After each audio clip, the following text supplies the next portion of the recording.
Hi everyone and welcome to a new series of Getting Into TV. Each episode I'll be chatting to a brand new person from the world of telly about what it is they do and how they got there in a way to hopefully break down the many roles within this amazing industry, so hopefully you one day will be able to do them as well. Obviously it's no secret that the industry is in a bit of a state at the minute, and we'll be covering a little bit about the state of the industry really and addressing that, because it does feel a bit wrong to not address it when I'm also telling people the ways of getting into TV and trying to make it easier. Today's episode is with Jack Carey, and he's going to be talking to me about what it's like working in development and taking something all the way through production. He also produced and actually developed a recent documentary that appeared on BBC Wales on BBC iPlayer, which is about the concert that occurred in 2005 to help raise money after the tsunami on Boxing Day. A really interesting documentary that we get to talk about as well briefly. But yeah, without further ado, enjoy. Hi, Jack. Glad to have you here. Obviously, this is a podcast about getting into TV and them early stages of a career and really understanding the roles. So it'd be really good to kind of get an idea of what it is you do and also how you got into TV yourself. Yeah, sure. I kind of tackle what I do. So I'm a development producer for unscripted film and TV. So kind of in a nutshell, what I'll do is be involved with the generation, shaping, development, and then pitching of TV ideas. So take everything from a top line or a kernel idea, work that up into a pitch, and then that will then be pitched to commissioners in your streamers, your Amazon, your Netflixes, or your more traditional terrestrial broadcasters like Channel 4, ITV, BBC. And we will sometimes even follow that into what's called funded development, where those channels will give us money to beef those ideas and explore them, kick them and see where those ideas will go. And then I actually had a bit of a strange way into the job I do now. So I started out as a Screen Alliance Wales trainee in scripted. I started out as a floor runner on the first series of Industry, which was fantastic. We both had a similar way in that. That's exactly how I started in TV as well. It was floor runner. Yeah, so it was a weird, it was a weird kind of jump, to be honest. So I started off as a floor runner, which is great, fantastic learning, kind of how, those big productions work, how the different departments all interact, and kind of, how the sausage is made, really, how TV is made and what that entails. I think a lot of the time, that process is really quite mystifying, and you need to kind of be in there to see how it goes. So I did that for a bit, and then I worked on a few different adverts and kind of other kind of daily stuff on other productions at Shooting in Wales. And then just by chance, I applied for a job as a junior development researcher in unscripted for a company in Bath. And I was like, oh, I've never done this before. It sounds like kind of interesting. I'll have a go. And since then, I've been kind of moved fully out of scripted into unscripted and worked my way up kind of, from junior development researcher to development researcher, senior development researcher, then into, an AP, assistant producer, and then into producer. So that's kind of been, it was quite a strange route into, I think, development. For me, it's not kind of more the traditional route, which is quite kind of similar to you, I guess, kind of bouncing around a bit before maybe finding somewhere that you feel you really have a niche. I think that's a good way of getting into telly, though. When you're in school, people try and like pigeonhole you, I suppose, really. And they're like, right, you need to go to Oxford or Cambridge and go and do this, this, and this. But I think what's really important about getting into telly is that your options are open. You can be versatile you can go anywhere, and people will be understanding, because it's a very fluid industry. So I think it's totally fair to say that. Going back to what you were saying about what it is you do now, I find the whole development thing really interesting, because I've never really worked in it myself. The closest I've got to development is working on a show itself and just creating the VTs that way. I've never really formed an idea of a TV show from the beginning. So it'll be really interesting just to talk to you about that. So I suppose really the first question I have for you on it is, what is it like to form an idea? Where does a show begin? Just talk to me about when someone comes to you and like, right, we need a new program. What are them first steps? Yeah, that's a great question. I think, not to avoid that question at all, but one of the things that, I had a head of development a while ago who in my kind of career journey said really stuck with me is that anyone can have a good idea. And I do believe that. Anyone, the postman you chat to, contributor you chat to, or anyone in the office, anyone can have a good idea. I think where development comes in and where you kind of have to learn your craft in development is that anyone can have a good idea, but then you have to shape that idea and road test it and see, can this be translated into a good TV program? And more importantly, can it be pitchable and a sellable product? So I guess what that process is Sometimes you'll have a direct brief from a channel. So a channel will say, we really want to fill a 9 p.m. slot. We're looking for kind of very cheap, so low tariff, a kind of obs docky sort of tone, a bit cheeky, something in the vein of X and Y. And then your development team will be given kind of parameters almost. You go, okay, well, we're not going to go and pitch them a 6-episode series on famous murderers from Scotland. That's not going to work. We've got kind of a box that we can work in. And I think actually in terms of development, that can be very helpful because you're given your kind of guardrails. Okay, this is what we'll do. And then from there, you then start to look. What I do normally is you then just go out into the kind of the internet and you just absorb as much information as possible and sift through. And then from there you may get an idea of, okay, let's do an observational documentary on Claridge's, for example. Okay, will that work? What will we need to do that? Okay, it's an access-led piece, so we'll probably need to contact them. Is there enough stories within Claridge's to sustain 10 episodes? What could the characters be like? Have they done that? But have similar channels done that? Have they been successful when they've done that?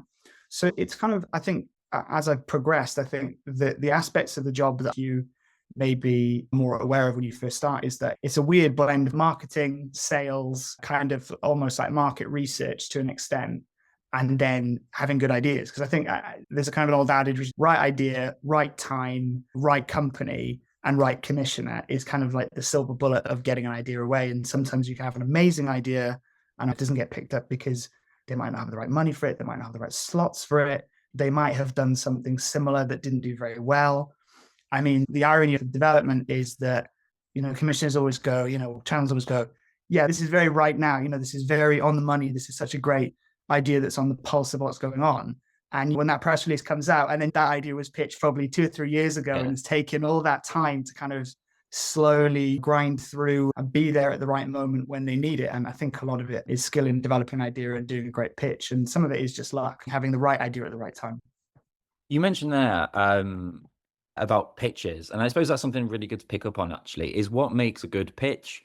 Because for me, that's something that I really struggle with, is when you're having to pitch an idea, I really struggle to kind of like, I suppose, boil everything down to the most interesting bits that are going to sell it. I would say that is another part of, I think, development. You have to generate ideas, but kind of where I think a lot of ideas, and I'd say this from personal experience, fall down sometimes, is not being able to communicate those and, effectively pitch them. Pitching in itself is a real art form, and people can be fantastic pitchers and never come up with an idea, and people can be great at coming up with ideas and never be able to kind of pitch properly.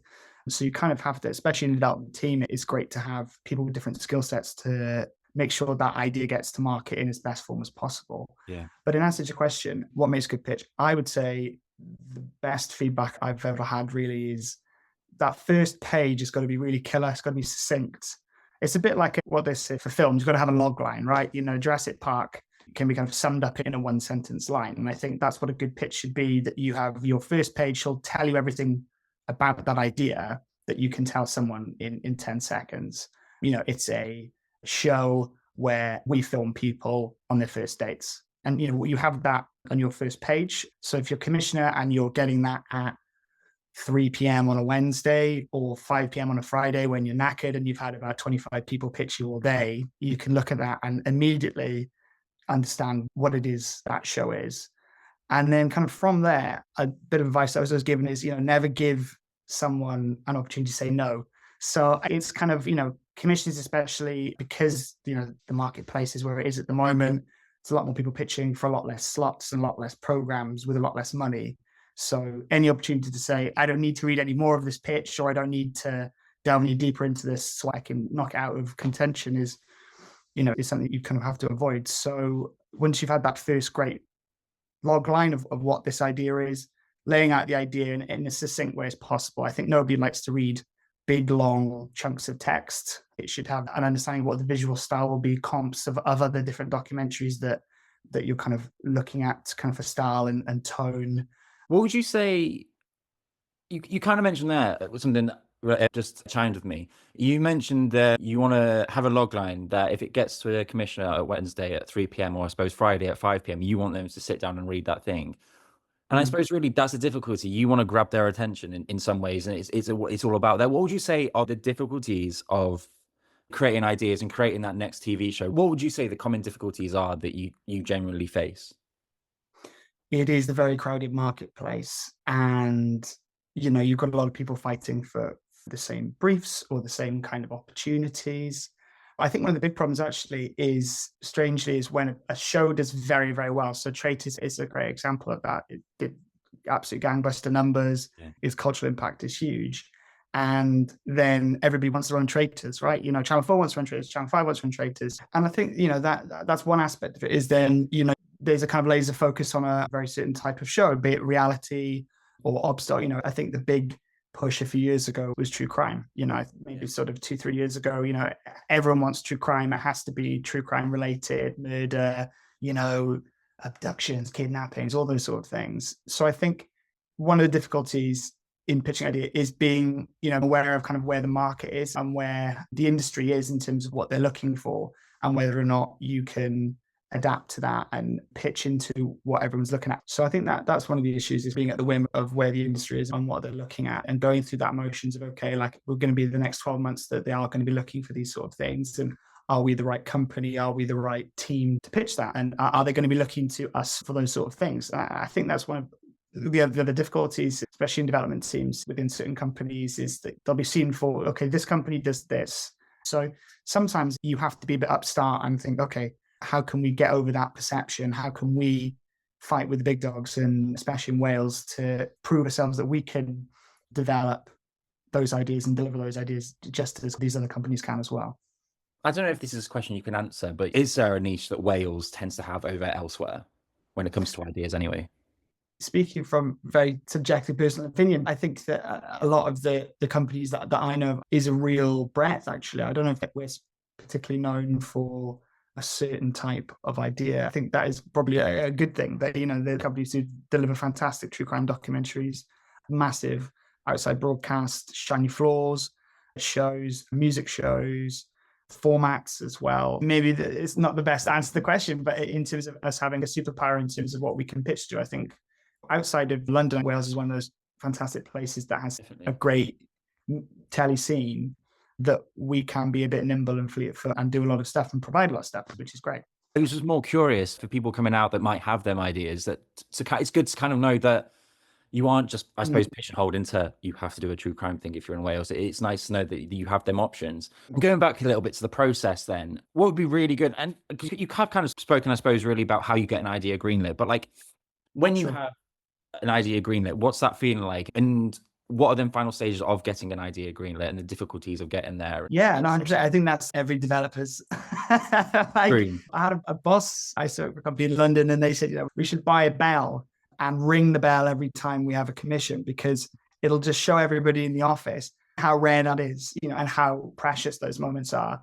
And just to kind of like, this is what we actually do. And I think that's one of the things that I find really funny about development, is that it is the lifeblood of so many companies and of the industry, generating new ideas for people to work on. When I first started, it was kind of like this kind of alchemy, black magic stuff. Is you guys sit over there in the office and read the Guardian and the Mail and go on PowerPoint and sometimes go to meetings. And I think it's a fantastic validating experience when you go, yeah, this is what we do. It's a lot like speed dating. You get so many no's and you get so used to setbacks and people telling you no and not being interested. And then when you finally do get that, yes, it's fantastic. It's a great feeling.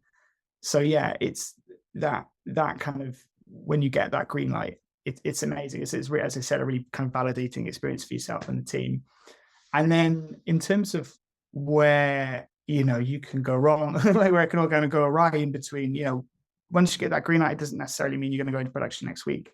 There's, that is the start of quite a long process in terms of, you've got to discuss with the channel in terms of, budget, what type of, what are we working to, what are they expecting from their end and from our end. And then you're moving into kind of the more kind of pre-production steps. And I think that's quite nice about development, is sometimes you have that overlap, especially, if you've got talent signed up. So if it's a talent-led series or a talent-led documentary, that's when you've got to go and have those further discussions with talent to make sure they're on board and understand what they're expecting from the project, and make sure they're all happy, or it's access related. That's where you have those deeper access conversations and make sure everyone's on the same page. So it's kind of getting your ducks in a row to make sure the channel's happy, the production company's happy, and all those different aspects of whatever the show is all kind of happy and kosher, and then you move on to pre-production. And I think I always make this joke, but one of the sad things about development a lot of the time is that you are handing your baby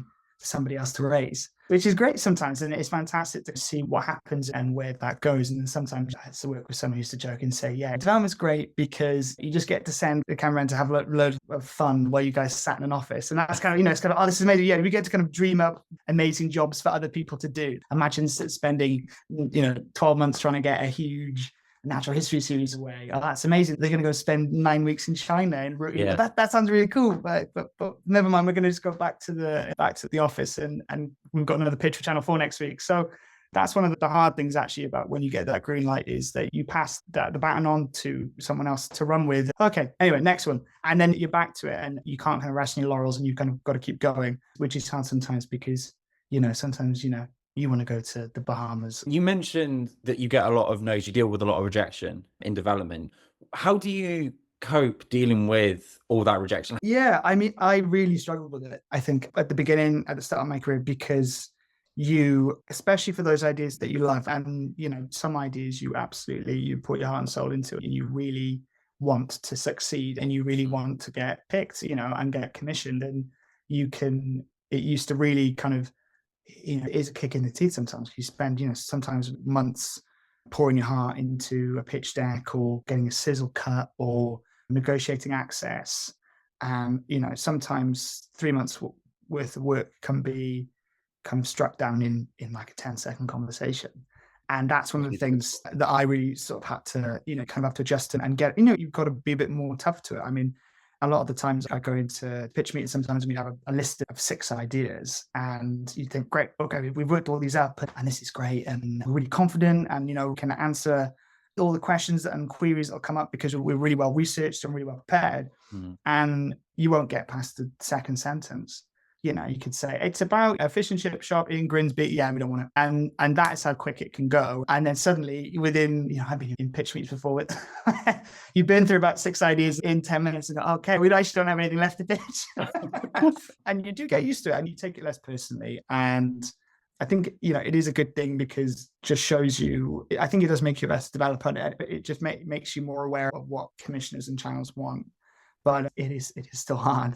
So that kind of answering that question, yeah, it was a lot harder when I first started out. And I think not to sound entirely like nihilistic, but you do get used to it. You do get used to no's, and you get used to, at the same time, you get used to fighting the corner for ideas sometimes as well, and going back and going, okay, I know you didn't like it the last time, you weren't really into it, but we've done this or we've done that, and well, actually we've done a sizzle, and they're really great characters, and I think you should, okay, I'll have a look at it. And that's happened to me before, where on the face of it, it's, do you really want another show like that? Is that what we want? And you fight for those ideas, maybe not in the room all the time, and you come back and have another kind of swing at it.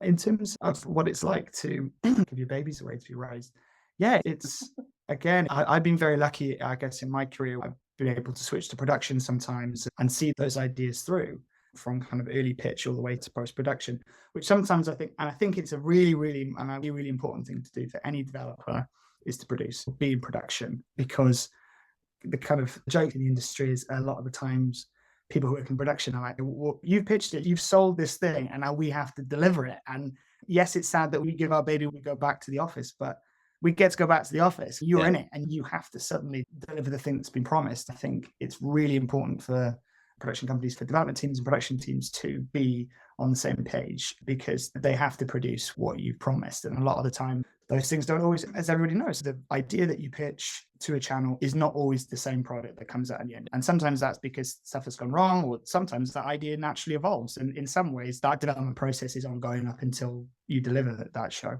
Yeah, no, I've definitely heard a few times that a few people in production have a go at development before, because they're like, how the hell are we going to make this? And it's just, but I suppose that's good, because it just kind of, like you say, it just means that it can constantly evolve, and it's not stuck into one form from day one. Out of everything that you've developed and all them things that you've worked on, do you have any favorites, any standouts? Oh, that's a good.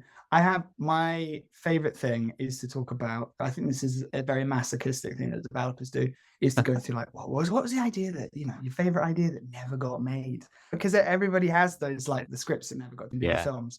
But I think in terms of the best shows that I think I've had the opportunity to take from development into production, recently I produced a documentary for BBC Wales, which is called The Impossible Show, which was directed by Daisy Brown, who's a fantastic director. And I had the privilege of taking that from the very first granule of an idea all the way through into production. And that was fantastic for me because it's a great story, the story of these three guys who managed to put on the biggest charity concert since Live Aid in 3 weeks in what was then the Millennium Stadium in Cardiff. And it was a fantastic learning curve. I think it was really, to actually be taking it from development and being on the ground in production, and, you learn so much more in terms of what you have promised and what you can deliver and how those things change and how story beats change from the original kind of idea of the tone and the structure of that story, how it was laid out in Pitch Dark, changed and kind of mutated into something that was very different, but was equally as fantastic and heartwarming a story.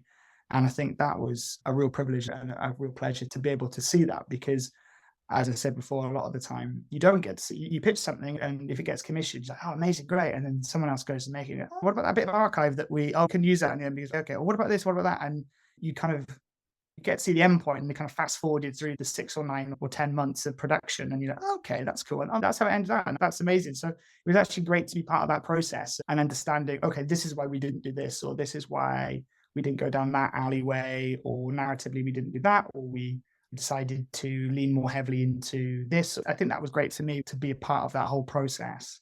And also, I kind of, as we joke, like I was then the developer who had to deliver the thing that I promised, which is great. And it's kind of like, yeah, it's like, yeah, he's going to have to do it now, isn't he? Yeah, he promised all this stuff. Go on, deliver it. So I think for me, that was one of the highlights. Was that an example of an idea that a channel came to you with, or was that an idea that you basically went to a channel with? Where did the idea begin? Where did you find it? Yeah, so it came out of a really good exercise. I think anyone who wants to develop should do is anniversaries. Everyone loves an anniversary. So kind of 25 years, 50 years. We were looking at the Boxing Day tsunami, which Channel 4, I think, have just done a great series on, looking at the 20-year anniversary, which was 2004. And this was back in 23. So nearly 2 years ago now, we first pitched that idea. And we were looking at the tsunami, and Cardiff was the center of the kind of Western, almost international drive for raising money. We were kind of the Live Aid for this natural disaster. So we found the story. We gave ourselves a kind of a bit of a guardrail. We're just going to look at anniversaries, going to look at what's coming up. And that's always a great thing to do. It's kind of like, okay, what's coming up 18 months time and 2 years time. So, okay, if we pitch something for, it's going to be in 2027. If we go into production, pitch it now, we'll probably go into production for 2026, deliver it for 27. So that's kind of where our heads was at. And then we found this event and this idea. And the fact that there was this amazing story of how it was put together that no one, and then we kind of very quickly was like, has anyone done a documentary on, these? Until that documentary came out, I had no idea that Cardiff was such a pivotal thing in what happened. Yeah, and it is amazing, a kind of unknown, I guess, stranger than fiction story. And the thing that we found that was really lovely was the amount of people who, there's almost this collective amnesia about it, because I think it happened so quickly after the Boxing Day tsunami. It was, I think, less than 3 weeks that it was put on. I've had that, when I talk to people. I remember going to that, or that was my first gig, or I remember being a runner backstage with that, or I remember seeing Catherine Jenkins.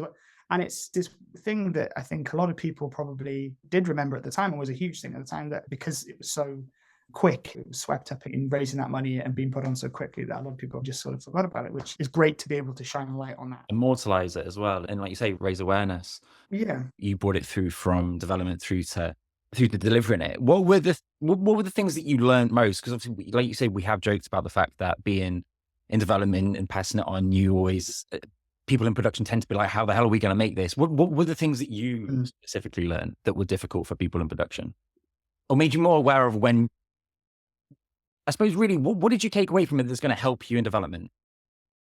I think that there is a lot more overlap, or there should be a lot more overlap, I think, in pre-production development. I think that's really important, that, some ideas you haven't got everything nailed down, and there's things that come up in production that you never find out in development.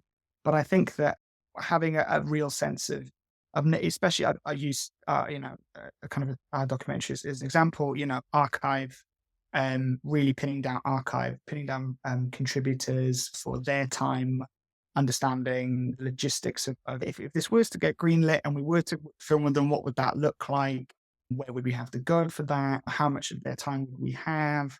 One of the really great things we did manage to do, which I think really helped, was do a lot of pre-interviews with contributors. So sit down like this on a Zoom call for kind of 50 minutes to an hour and really go through their stories and what they can tell us and what they wanted to talk about and how that could shape the narrative. And I think, you're not always in that position where you can do that and that you can go that deep and spend that much time and money into going into development for an idea. But I think the more time you've got to almost have those elements that bleed into pre-production, almost having pre-interviews with contributors, understanding those more kind of production-based logistics of locations. How would that look for how many roughly shoot days would that be? Is something that I learned was really, really very important. And I think more developers should, or I certainly will be doing that, going forward, is understanding if you say that we're going to go to, I don't know, Los Angeles and Paris. It's classic, like in a story from Paris to Los Angeles. That sounds really cool in the pitch dark. Yeah. But then some poor production manager is going, oh God, oh no, we've got to go. We've got to send them all the way around the world. Can we just send them to, I don't know, Scunthorpe or something? On a It's limited easier. budget as well, I can imagine. They're just like, how am I meant before this? Like, yeah, on a limited budget as well. So I think that is really important, is having that understanding of, okay, if we're pitching this documentary for this amount, the tariff or the budget is going to be this amount. Let's not overpromise. Let's be realistic. And I think that is one of the tendencies of developers. I include myself in this, is that we get excited about ideas and you want to sell the big idea. You want it to be big and cinematic and cool and interesting. And as I said earlier, you want it to stand out from the pack of other ideas that are laid out in front of a commissioner every day. So it's about, I think, just tempering that impulse to sell big. It's kind of, sell big and deliver big. You don't want to sell big and deliver kind of small. So yeah, that's something that I think I've definitely learned from it. Interestingly as well, I just want to go back because I think it's another funny thing as well that always used to wind me up, is that it doesn't matter how much prep work you do and how much you develop an idea in terms of working through, as I said, doing these pre-interviews with the contributors or building those relationships, prepping yourself, getting that information, getting an understanding of all the kind of narrative points. There have been times like that I've popped down to location or been involved with productions that I've developed where I'll be sat behind the director or the AP and they'll be like, okay, well, to chat to the contributor sat in front ready to be filmed, and they will come out with stuff that I've talked to you about 10 times. I've interviewed you twice and you've never told me that. And we had that a couple of times where they, and because that's just how human beings are, memory isn't linear like that. You remember stuff pops into your head and they'll be looking, they're looking like, well, why didn't you tell us that? And I feel like that's not something that's limited to development though. Like I've been in research chats with people and then gone and told the director, right, this is what this and this. They've gone and written a script and then we go to that moment and it's just like, where the hell have you come up with this? And it's something, it's like a golden thing. I was like, this would have been really good to have known back then. So then it makes you look as if, I swear I did my job properly. It'll always be the most kind of amazing information as well. Like, they stormed the beach at Normandy. You're like, what? Met Muhammad Ali or something, or played with the Beatles. And you're like, really? When were you going to? Oh yeah, I told you that, didn't I? No, you didn't. I think just as a production tip, and I learned this one. I used to work on one show, and one of the things that the directors and APs always used to drill into when you're a researcher and a junior researcher, talk to the contributors while, you should do that anyway because it's be friendly, but make sure you have that relationship and you chat to contribute in between takes or in between setups or while things are being set up and organized, because that's sometimes, as you said, when these absolute kernels of gold come out is when people are relaxed with you and you can go, oh my God, we need to talk about that. And I think that's one of the things that, a lot of the time when people say, oh, when you're a runner or when you're a researcher, you just make the tea. Yeah, you do make the tea, but everyone's done that, I think. But sometimes having those conversations when you're making the tea with someone gives you that silver bullet of information that 3 or 4 research calls would never have given you. It's so true. And you brought me perfectly onto the next question. What advice do you have for someone that just wants to get into TV in general? I mean, what you said there about being a runner and being able to, I suppose, because on this podcast, a lot of the time people have said just speak to everyone. And that also goes like you say, to the contributors, not just to the members of the crew. Because yeah, okay, you're speaking to everyone on the crew and you're learning about all the roles, but like you say, you might be able to get something out that you might then be able to tell the director or the research. Like it's still build them relationships is definitely, I think, is really important. But yeah, what else would you say is important? Yeah, I mean, just on that point quickly, I think that, as you said, like sometimes people can kind of roll their eyes and say, oh, you network and talk to everybody, but it's very quickly, just on that point, it's really true. Like I think a lot of the jobs I've got, or the opportunities I've had, are from people that I just met through the job, and really at the time inconsequential conversations that Yeah. you've had that end up, it'd be nice, everyone should never know where anyone will end up. But there is some truth to that, in that, going back to what you were saying earlier on, media and TV and film, radio, it's not a linear path. You can kind of forge your own path in it. And that means that you never know where people end up or what opportunities they'll have that they can then bring you. So it is still very important. And I think people can roll eyes and say, I talk to everybody, network. And I think networking can be seen as this really quite dirty word. It conjures up this idea of 50 people in a room shouting their CD at each other. And I think the best types of networking isn't that. It's having a pint or relaxing with, and just chatting about stuff that you're interested in, and down the line, those things could pay off. Yeah, in terms of advice, really, I think, again, not to repeat myself, but going back to what you said, I think one of the really hard things for a lot of people in film and TV, especially when you've got kind of friends or partners or people in your life who have far more structured ideas of careers and jobs. You do this, you do this, you do this. That's your path, that's your ladder. And I think, one of the great things about this industry is that you can forge your own path and you can jump around. As you said, you can go from a floor runner in scripted to a development researcher to, actually, I'm going to be a cameraman now and I'm going to learn how to do that. So I think being open to the chaos of it is definitely a good bit of it, which is easier said than done, because it is chaotic and it's not stable and it's not linear and it's not structured. It's kind of a bit mad. I guess it's kind of harnessing that chaos to be able to jump. And I think that's something that I thought was really great. I think at the start of my career, when you're in an office, you say you are an office runner or you're a researcher, is having that ability to go, I can do that. I know, and being ready and prepared to jump in. And sometimes I think, I say this with trepidation, but I think sometimes is putting yourself in the situations that you're almost not qualified for, or you don't think that you're qualified for, where I think it gives you the most opportunities to grow. So yeah, I think that's sort of my advice, is to try and harness the chaos of the TV industry to your own. I mean, I feel like that. I definitely agree with all of that. I mean, especially the whole thing of putting yourself forward for things you're not qualified for. I mean, last year I went to my producer, barely touched the camera. I was like, I want to make a film, and they let me make a film. And then when they said, yeah, okay, you can make one, I was like, shit, what the hell have I done? But like, I've done it and I made two, and it was really good. But it's just that putting yourself out there, because no one else is going to put you there. You've got to do it yourself. Yeah. But again, I think it is about networking, but more importantly, it's about finding your community in some ways. And that might sound a bit weird, and like finding your community. But because TV I find can be so lonely and so draining, it's good to find them people that you can just talk to and your friends. And you're going from job to job, and you might not be with them all the time, but you can at least, they're on the phone, you can text them. And I think that helps you if, say, you haven't had work for a couple of months, just having them people that you can go and moan to, it really does help. Just on the point you made there, which I think is great, is I think TV, and especially, I see it, I'm at the other end of the spectrum in terms of production, and everyone's seeing this massive production slowdown. And I think the creative arts in general have had a real kick in, and not just kind of, they have, in terms of, there's not as much commissioning, there's not as much investment, but I think just kind of collectively, it's really had a kicking in the last couple of years in terms of, is this a viable career path? Is this what people should be doing? The rise of AI, and it's a classic kind of pub joke, isn't it? The robot's going to take, everyone thought the robot's going to take someone else's job, and actually it's coming for the creative people. And I think we forget, sometimes, as you said, like, it's a kind of beautifully chaotic opportunity where if you want to drive and push and decide to pick up a camera, you can.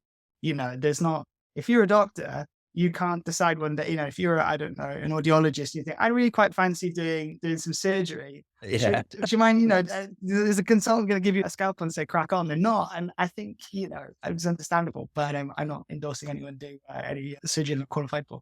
But I think what I'm trying to say is that is really special. I think it's really special. Yeah. It's really beautiful. And I think that we don't oftentimes, when everything is so dour and depressing and people do give the creative arts a kicking, is that it is that one place where if you can force things into being. And I think that's really amazing.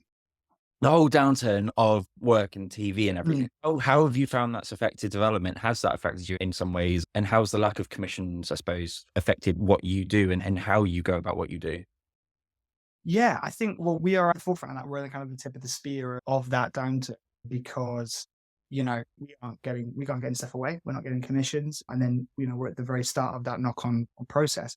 I think the exciting thing, and this is my very nerdy development brain's going to take over, is exciting about where we're at the moment is a real pivot towards funding models and different, the role of distributors and the role of these almost kind of Frankenstein funding and kind of development commissioning sort of deals where you'll have, we've really pivoted to looking more at how can we partner with European channels or European distributors, how can we bring lots of different parties together to, deliver a program, deliver a commission, where I think that model wasn't really as popular. And I think a few years ago, I think we've seen that shift.